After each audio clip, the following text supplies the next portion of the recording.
今日咧，我同大家又試分享一下我自己理解嘅啦。如果有錯嘅，歡迎你哋留言俾我，或者係留低 message 俾我，等我又可以更正下我自己啦。咁今日我想同大家分享下呢個引擎嘅coolant，即係話冷卻液嘅。冷卻液究竟而家新款嘅車真係好多種冷卻液，又紅色，又綠色，又黃黃地色，甚至乎有啲係粉紅色，有啲就會係藍色，所以係好多種嘅。首先我哋要理解究竟有啲乜嘢唔同，或者有啲咩分別。我哋就從以前有冷卻液開始嚟到講啦嚇。以前嘅引擎咧，用嘅冷卻液係綠色嘅，我哋叫做防鏽水啦。咁其實本身引擎係用水冷卻，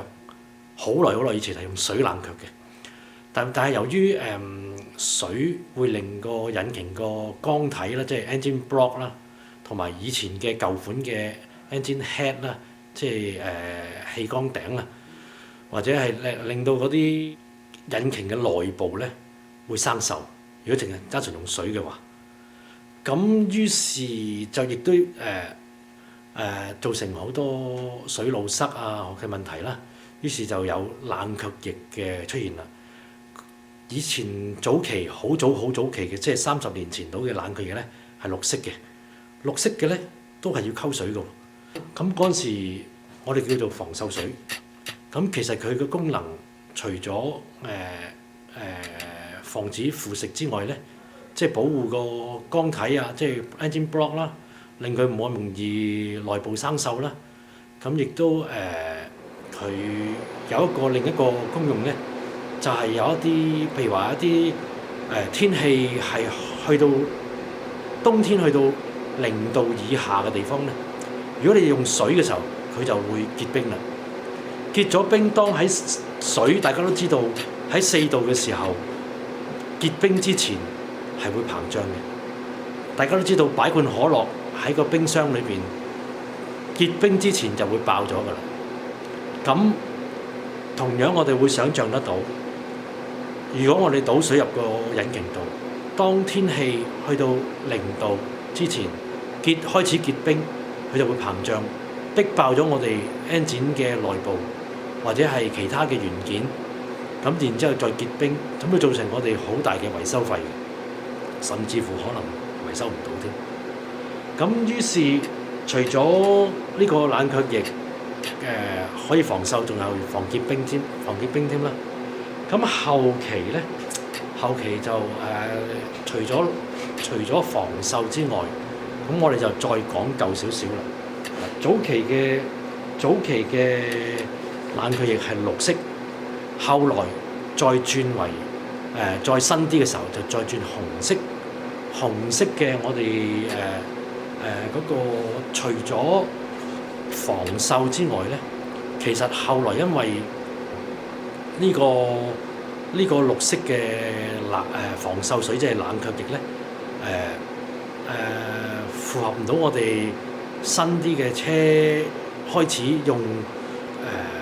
鋁質嘅盤頭啦，即係 cylinder head 啦嘅氣缸頂鋁質，因為鋁質會其實受到腐蝕嘅時候都會慢慢甩皮咁生鏽。咁而且有鋁質嘅水箱啦，即係 radiator 啦，亦都有鋁質嘅heater coil 啦，即係暖氣嘅 coil 啦。咁呢啲全部都要用一啲比較新啲嘅冷卻液去保護佢啦，以免佢出咗一啲鋁皮嘅時候咧，導致到我哋嘅系統會有阻塞啦。咁所以後期新啲嘅系統啦，開始就用紅地色嘅。咁一般嚟講，各嘅廠咧都會建議一隻佢哋自己嘅牌子嘅紅色嘅冷卻液啦。咁都係要溝水嘅。咁除咗亦都係可以防結冰嘅。通常我哋會溝50-50，即係50嘅冷卻液加50嘅蒸餾水，或者係有啲可能甚至乎開60嘅冷卻液，40嘅蒸餾水都可以嘅。但係唔好開得太結，唔好話90嘅冷卻液或者完全倒晒冷卻液入去唔開水，咁係對於 engine 對於嗰個冷卻嘅效能亦都會下降嘅。咁至於你就千祈唔好倒得過稀啦嚇，唔好諗住慳嘅就倒20嘅冷卻液，80% 嘅蒸餾水啦，咁咪會冬天朝早嘅時候零下20-30度嘅時候會結冰嘅。咁所以係好適合㗎啦。你可以睇下你自己嘅嗰個罐嘅包裝嘅後邊咧，會有建議嘅混合嘅。咁根據佢哋嘅建議就唔會有錯㗎啦。咁再後期再新啲嘅車咧，而家咧又黃又綠又藍又紅咁樣，又粉紅咁樣。咁其實我哋都係跟翻佢哋建議，或者買翻佢哋原廠嘅，或者買翻佢哋符合原廠嘅倒落去，咁就適合啦。又唔好佢紅色你倒啲藍色落去，佢黃色你倒啲綠色落去，咁樣混合，我哋唔知會有咩效果嚇，但係唔值得為咗嗰慳少少錢而將佢污染啦。因為根據佢哋嘅敘述，如果你混合嘅時候，佢日子耐咗，佢會慢慢結成一塊一塊晶粒嘅，會堵塞你個系統嘅。咁所以唔值得去做呢一樣嘢嚟到令你個引擎嘅冷卻系統有機會受到嚴重嘅污染或者損壞啦。咁其實裏邊嘅成分又改良咗嘅，比起即係早期嘅綠色嘅，我哋叫佢做早期嘅淨係純防鏽水。再用紅色嘅可以保護到鋁質器材嘅鋁質材料嘅冷卻液，再而家呢個好多種顏色各自各嘅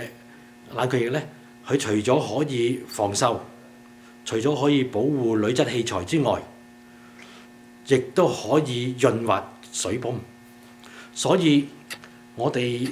而家買新啲嘅車嘅時候，我哋唔好用翻以前好舊以前嘅冷卻液嘅。你譬如話我以前有一啲冷卻液喺度，或者我以前求其攞啲佢又係紅色，我又紅色，我倒落去得啦。個成分已經唔同咗啦，因為佢而家新啲嘅，除咗可以保護鋁質器材之外，亦都可以潤滑你嘅水泵，令你個水泵嗰個裏邊嘅軸承咧，即係我哋嘅 bearing 啦，得到潤滑咧，係襟啲嘅，長壽啲嘅。咁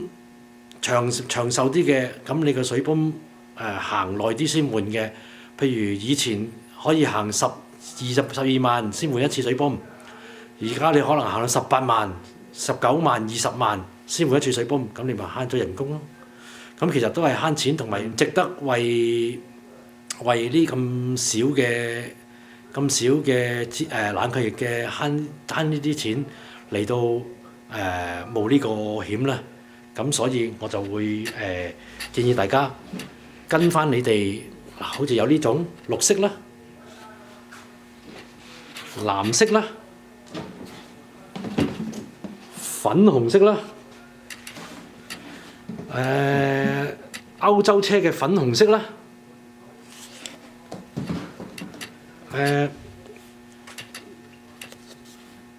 ，Benz 嘅藍地色啦，GM 嘅紅色啦，寶馬嘅藍地色啦。所以每樣有每樣嘅，但係佢哋嘅同一個方向功能都係防鏽，唔會冬天喺零下嘅時候結冰啦。保護到鋁質嘅器材啦嘅元件啦。亦都可以潤滑你嘅水泵，令你嘅水泵長襟用一啲，長壽一啲。咁所以用翻你適合嘅冷卻液，呢個係至為重要。好，咁今日又到，希望大家可以如果我有咩係講錯嘅，請大家多多包涵，或者可以留言俾我，等我可以更正下我自己。多謝。